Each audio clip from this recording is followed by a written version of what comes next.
ఓం నమ శివాయ. రానున్న మార్చ్ 8వ తారీఖున 2024 ఈ ప్రపంచానికి మహాశివరాత్రి పర్వదినం. ఎంత అద్భుతమైనటువంటి దినం అంటే అది. అసలు మహాశివరాత్రి అంటే ఏంటి, ఆ రోజు పాటించవలసినటువంటి ముఖ్యమైనటువంటి అంశాలు ఏంటి, దాని గురించి మనం ఇప్పుడు తెలుసుకుందాం. అసలు శివరాత్రి ఎలా చేస్తారు, ఎలా వచ్చింది, ఆ రోజు ఎందుకు చేస్తున్నామని కూడా.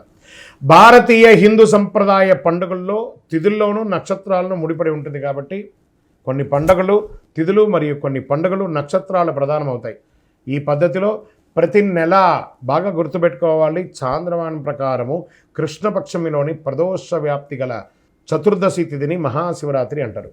ఇది మంచి ఒక ఉపవాసాలకి వ్రతాలకి ముఖ్యమైనట్టుగా భావించవచ్చు.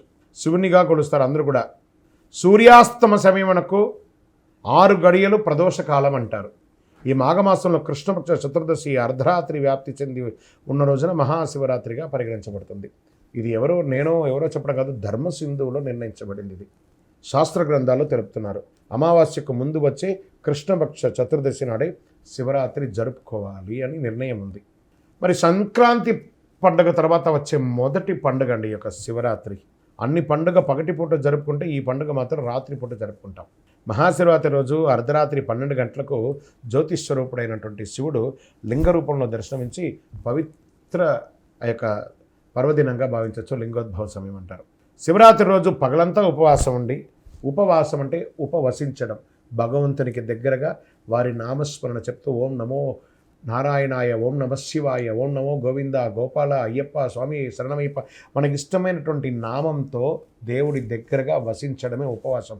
ఉపవాసం అంటే నేను అన్నం తినను చెప్పి పాలు, పండ్లు, బాదం పళ్ళు అవన్నీ తాగడం కాదు. ఉపవాసం అంటే దైవనామస్మరణతో ఉపవసించడం అనే అర్థం. ఆ ఉపవసించి రాత్రి సమయంలో శివుడి అనుగ్రహం కొరకు నిద్రపోకుండా జాగరణతో ఉండి మేలుకొని భక్తి శ్రద్ధలతో బాగా వినండి, అభిషేకాదులు, పూజలు, రుద్రాభిషేకాలు, మహన్యాసాలు ఇవన్నీ కూడా చేసి చక్కగా స్వామివారికి పూజ చేస్తారు. అందుచే దాన్ని శివరాత్రి అంటారు.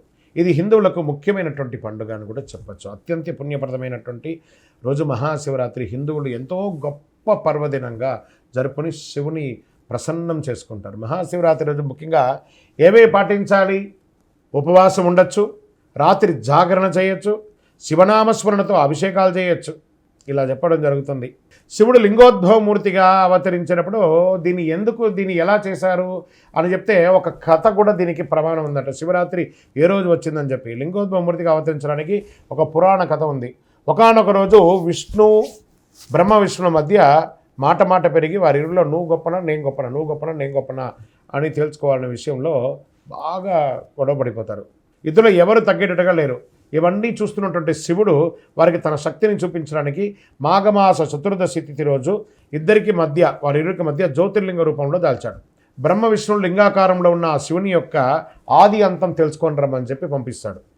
విష్ణువు వరాహ రూపం ధరించి లింగాకారంలో ఉన్నటువంటి శివలింగం అడుగు భాగానికి వెళ్తూ, మరోవైపు బ్రహ్మ తన హంస భాగానికి పైకి వెళ్తూ ఉన్నారన్నమాట. వీరిద్దరూ ఎంత ప్రయత్నించినా లింగం యొక్క అడుగు భాగం కనబడట్లేదు, లింగం యొక్క పై భాగం కనబడట్లేదు.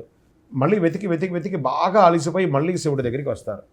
మేము నీ శక్తిని తెలుసుకోలేకపోతున్నాం, నమశివాయ, ఓం నమో నారాయణ వెంకటేశ అని చెప్పి వాళ్ళందరూ ఒక్కొక్కరు అంది అడుగుతుంటే శివుడు చిరునవ్వు నవ్వి మీలో ఎవరు గొప్ప అని పోటీతో వాదోపాదంతో ఉన్నదాన్ని గమనించి మీ పోటీని తగ్గించడానికి నేను ఈ లింగాకారం అవతరించవచ్చింది, వారికి నిజరూపాన్ని వివరించి చెప్పారు. అప్పుడు బ్రహ్మ విష్ణువు శివుడు ఆధిక్యతను గ్రహించి పూజించి కీర్తిస్తారు. ఆ రోజే మహాశివరాత్రి పర్వదినం. ఇది పురాణ కథ అన్నమాట. శివరాత్రి నాడు ఏమేమి చేయాలి అని చెప్పి శాస్త్ర విధులు ఏమున్నాయంటే, మహాశివరాత్రి రోజు బ్రాహ్మ్య ముహూర్తంలో నిద్ర లేవాలి. ఇల్లంతా శుభ్రపరచుకొని శుచిగా తలస్నానం చేసి పూజా గది శుభ్రం చేసుకొని గుమ్మాలకు తోరణాలని కట్టి పూజా గదిలో ముగ్గు వేసుకొని రకరకాల పూలతో అలంకరించుకోవాలి.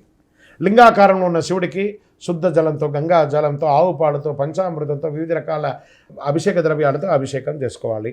బిల్వదళాలు, బిల్వపత్రాలు, తుమ్మిగ పూలు, గోగు పూలు, తెల్లని పచ్చని పూలు, శివనామాలతో, శివ సహస్రనామాలతో, లింగాష్టంతో అన్నిట్లోనూ స్వామివారిని చేసుకోవచ్చు. ఉదయం 9 గంటల లోపు అభిషేకాలు చేస్తే పూజకు ఉత్తమ ఫలితమైన వస్తుంది. పంచాక్షరి మంత్రం, ఓం నమశివాయ పంచాక్షరి మంత్రం చెప్తుండొచ్చు. ఇంకేమేమి పెట్టచ్చు అంటే తాంబూలం, చిలకడ దుంప, అరటిపండు, జామ పండు, ఖర్జూర పండు ఇవన్నీ సమర్పించుకోవచ్చు. నిష్ఠతో శివాష్టోత్తరం పంచాక్షరి మంత్రాన్ని పఠించాలి. ప్రాతకాలం నుండి పూజలు చేసుకుంటూ దైవనామస్మరణతో ఉండండి.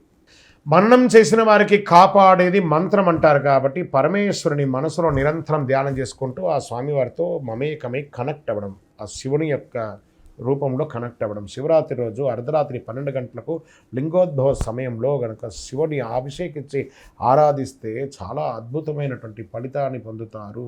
శివుడు అభిషేక ప్రియుడు.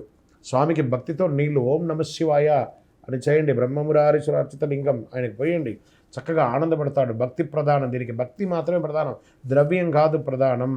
చేసుకోవాలి. సాయంత్రం 6 గంటల నుండి మరుసటి రోజు ఉదయం 6 గంటల వరకు భక్తి శ్రద్ధలతో శివనామాలతో శివపురాణం మొదలుకొని పెట్టుకొని చదువుకుని విశేష ఫలితాలు. అందుకని శివరాత్రి రోజు సినిమాలు చూసుకుంటే అర్ధరాత్రి సినిమాలు చూసుకొని కూడా నేను జాగరణ చేస్తాను అంటే అది శివరాత్రి కాదు. మహాశివుడు అనేవాడు మాతృవాత్సల్యం కలివాడు కాబట్టి తల్లి బిడ్డలు ఏ విధంగా రక్షించుకుంటాడో శివుడు తన భక్తులు కూడా అదే విధంగా రక్షించుకుంటాడు. ఎవరు భక్తితో పూజిస్తారో రక్షించుకోడు. ఈ మహాశివరాత్రికి పగలంతా ఉపవాసం ఉండి రాత్రంతా జాగరణ చేసి మరుసటి రోజు స్నానం చేసి మహానైవేద్యంగా అన్నము కూరగాయలు వండి దేవునికి సమర్పించి పేదవాళ్ళకి దానం చేయాలట. ఫస్ట్ పశుపక్షాదులకి దానం చేయాలట. ఎందుకంటే వారికి దానం చేస్తుంటే ఆ భగవంతుడే భిక్షాటన చేస్తుంటారు కదా, ఆ భిక్షాటన రూపంలో మనకి భిక్షను స్వీకరిస్తారట స్వామివారు. తదనంతరం మనం స్వామివారికి సమర్పించినటువంటి ఆ యొక్క శేషాన్ని మనం ఆరగించాలట.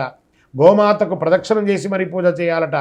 ఈ తంతు పూర్తి చేసిన తర్వాతనే తన ఉపవాస దీక్షను విరమించాలి అని ఎంతో పుణ్యప్రదం అన్నమాట ఈ యొక్క శివరాత్రి. భగవంతుని అనుగ్రహం వల్ల మనకు కలిగిన దానిలో మనకున్న సంపదలో ఇతరులకు పంచిపెట్టిన తర్వాత మనం స్వీకరించాలి.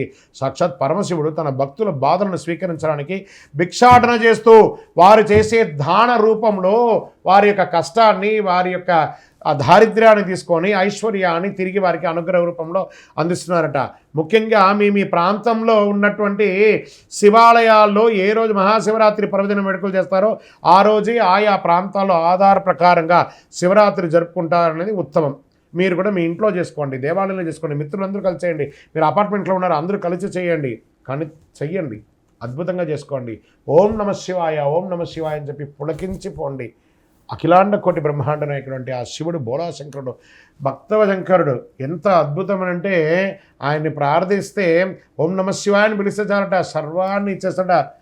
ఆయన ఎంత గొప్పవాడు. నీలకంఠనా దేవా మముగానవా రావా, ఎంత అద్భుతం. నీలకంఠుడు ఆయన ప్రార్థన చేస్తే చాలట సర్వం అనుగ్రహం ఇచ్చేస్తాడు. ఓం నమ శివాయ, ఓం నమ శివాయ, ఓం నమ శివాయ అని ఆయన ప్రార్థన చేయండి చాలు.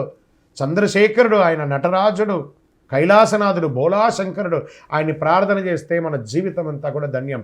ఓం నమ శివాయ, ఓం నమ శివాయ, ఓం నమ శివాయ. మా ప్రేక్షక మిత్రులందరికీ కూడా మహాశివరాత్రి శుభాకాంక్షలు. ఓం నమ శివాయ.